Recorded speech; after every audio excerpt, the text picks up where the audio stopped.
दमा कह लीजिए या फिर अस्थमा कह लीजिए, दमा फेफड़ों की एक ऐसी बीमारी होती है जिसके कारण व्यक्ति को सांस लेने में कठिनाई होती है और जो श्वास नालियां होती हैं वो सिकुड़ जाती हैं, जिसके कारण वहाँ पर बहुत ज़्यादा सूजन होने लग जाती है और उसी के साथ खांसी आती है, गड़गड़ाहट होती है और सीने में जकड़न जैसे लक्षण उत्पन्न होते हैं। लेकिन आपको कोई इलाज नहीं मिल पाता है, आपको कोई ऐसी दवाई नहीं मिल पाती है कि जो आपको ईजिली अस्थमा को ठीक कर दे। लेकिन आपको यहाँ पर एक दवाई मिलेगी जो कि आप ले करके ठीक हो सकते हैं, घर पर ही आप उसको बना भी सकते हैं। तो चलिए शुरू करते हैं, लेकिन आपकी एक लाइक के साथ।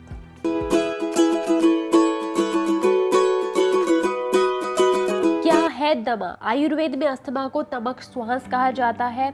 ये कफ दोष और वात दोष के विकृत होने के कारण होता है आयुर्वेद के अनुसार, जिसमें छाती में भारीपन का अनुभव होता है तथा सांस लेने पर सीटी जैसी आवाज आती है। आप आयुर्वेदिक तरीके से अस्थमा का घरेलू तरीके से उपचार कर सकते हैं। अस्थमा के लक्षण तो आप जानते ही होंगे, जैसे कि बार बार खांसी आना, सांस लेते समय सीटी की आवाज़ आना, छाती में जकड़ाहट और भारीपन होना, सांस फूलना, खांसी के समय कठिनाई होना और कफ न निकल पाना, गले का अवरुद्ध होना यानी कि रुक जाना और बहुत ज़्यादा बेचैनी होना और आपकी धक धक यानी कि नाड़ी की गति बढ़ जाना। तो ये बहुत से ऐसे लक्षण होते हैं जो आपको अस्थमा में फील होते हैं, जिनको आप जानते ही होंगे अगर जो अस्थमा के पेशेंट हैं। लेकिन यहाँ पर हम बात करने वाले हैं अस्थमा को रोकने के उपाय। एक ऐसी दवाई है जिसको आप लेकर के ठीक भी हो सकते हैं और बहुत से ऐसे तरीके हैं जिनसे आप अस्थमा को रोक सकते हैं, जिनको आप अगर डेली यूज़ करते हैं तो रोक सकते हैं। बात करें दवाई की तो चित्रखरीद की आप ले सकते हैं। चित्रखरीद की जो होती है दमा श्वास रोगों में बहुत ही अच्छी होती है। ये च्यवनप्राश जैसी आती है, आप वैद्यनाथ की ले सकते हैं या फिर किसी और ब्रांड की ले सकते हैं। तो आप चित्रखरीद की खाइए। अगर आप चित्रखरीद की नहीं खा पा रहे हैं तो आप हरितकी का चूरन भी खा सकते हैं। ये हरड़ होती है जिसका चूरन बनाकर पाउडर बना करके आप इसको यूज़ कर सकते हैं।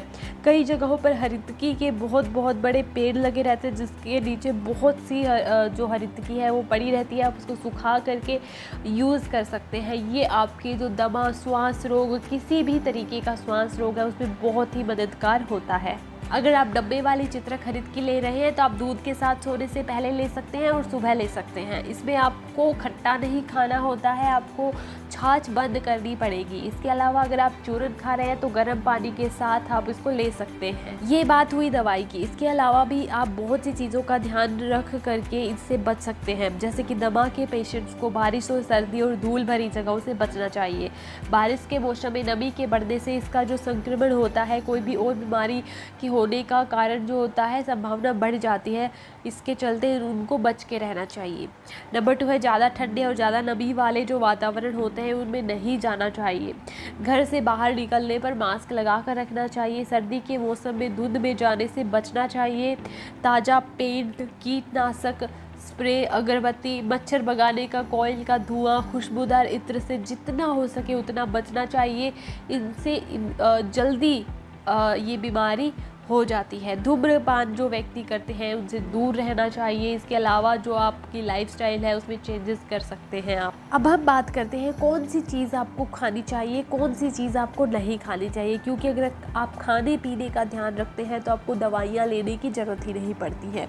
अब मैं बताती हूँ कौन सी चीज़ आपको खानी चाहिए। तो गेहूँ, जो पुराना गेहूँ होता है, बहुत सालों का गेहूँ होता है, वो खाना चाहिए। जो नया आया है उसको नहीं खाना चाहिए। पुराना चावल, पुरानी मूंग और ये जो दालें होती है पुरानी खानी चाहिए। अस्थमा के मरीजों को आहार में हरी पत्तेदार सब्जियां खानी चाहिए। उसी के साथ साथ पालक, अगर सर्दियों का मौसम है तो गाजर का रस, लहसुन, अदरक, हल्दी, काली मिर्च, इनका सेवन जरूर करना चाहिए। इसके साथ ही सुबह की जो शुरुआत होती है वो गुनगुने पानी के साथ करनी चाहिए और शहद का सेवन करना चाहिए। अब मैं आपको बताती हूँ कि क्या आपको नहीं खाना चाहिए, जैसे कि तला हुआ पदार्थ, मछली हो गया, बहुत ही हैवी फूड हो गए, वो आपको नहीं खाने चाहिए। बहुत ज़्यादा मीठा आपको नहीं खाना चाहिए। ठंडा पानी, दही, लस्सी, ये सब आपको नहीं खाने और पीने चाहिए। अगर आपको बहुत ज़्यादा प्रॉब्लम है तो आप हरितकी का सेवन कीजिए। अगर आपको थोड़ी प्रॉब्लम है तो जो आपको खाना चाहिए, नहीं खाना चाहिए, जो चीज़ें मैंने आपको ध्यान रखने वाली बताई हैं उन चीज़ों का ध्यान रखना चाहिए।